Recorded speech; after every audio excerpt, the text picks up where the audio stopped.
Hey there, Angular folks, and welcome back. Angular's switch block has gotten a lot more useful. In this tutorial, we'll use two modern improvements: exhaustive type checking and grouped cases to reduce duplicate template code. Let's check it out.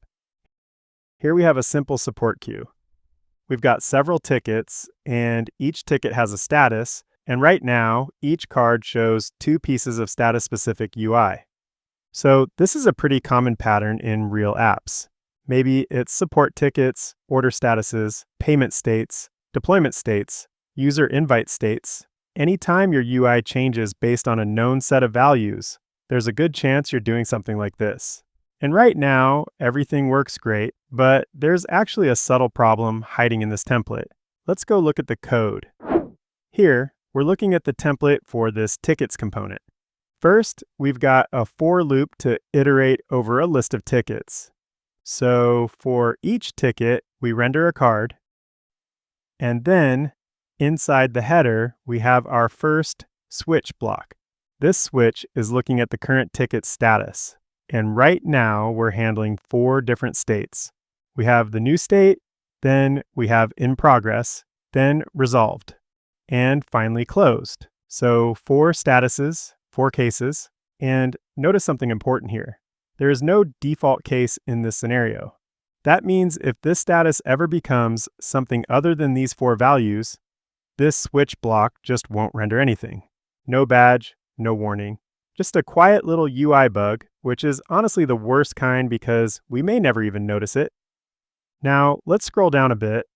Here we have a second switch block. This one also checks the status. But instead of rendering the badge, this one renders the more detailed message. Same thing here too, we have a message for each of the 4 states. But again, no default case. So now, let's look at where these states come from. Let's switch to the component TypeScript.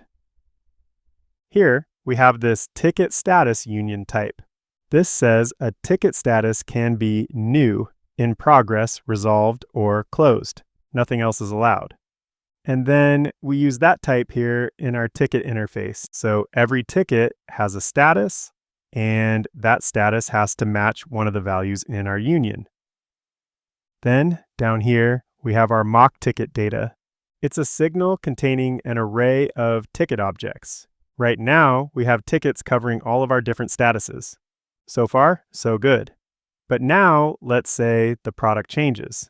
We now need to support a new ticket status for really urgent issues. We'll call it escalated. So we add this new value to the union. So now this type includes 5 possible statuses. Now let's scroll down to the last ticket. This one currently has a status of new. I'm going to change this to escalated. And that's it. For now, I'm not going to change the template. I'm just going to save this and go back to the browser, and the app still works just fine. No errors, no warnings, no obvious problem at first glance. But if we scroll down to the last ticket, here's the issue. The ticket is there, the title is there, the customer is there, but the badge is missing, and the status message is missing too. And this is exactly the kind of bug that can sneak into a real app. The type changed, the data changed, but the UI didn't get updated everywhere it needed to. This is where modern Angular gives us a better option. We can tell Angular, hey, by the time this switch gets to the default case, there should be nothing left. Every possible value should already be handled. Let's see how. Here in the first switch block, after our existing cases, I'm going to add a default case now. But this isn't a normal default case with fallback UI. We're going to add never.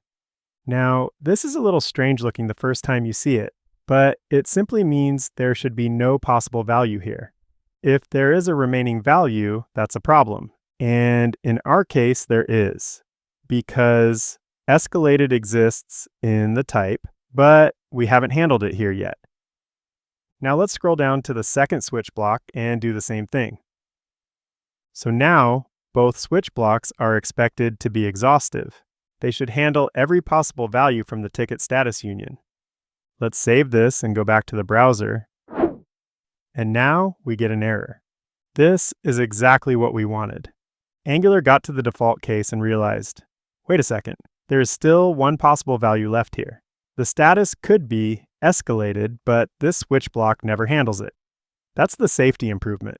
This is great for UI states, where every known value should have intentional UI. Now, let's fix it. Here, I'm going to add a new case for the escalated badge. So now this switch handles all 5 statuses. Now, let's scroll down to the second switch block. Here, we need to add the message for the escalated state too. Now, this switch also handles every possible ticket status. Okay, now let's save and go back to the browser. And the error is gone. Now, if we scroll down to the last ticket, we can see the new escalated badge as well as the message. So now the UI is back in sync with the TypeScript model, and that's the main win. When the model changes, Angular can force the template to keep up. So exhaustive checking makes this switch safer. Now let's make it cleaner.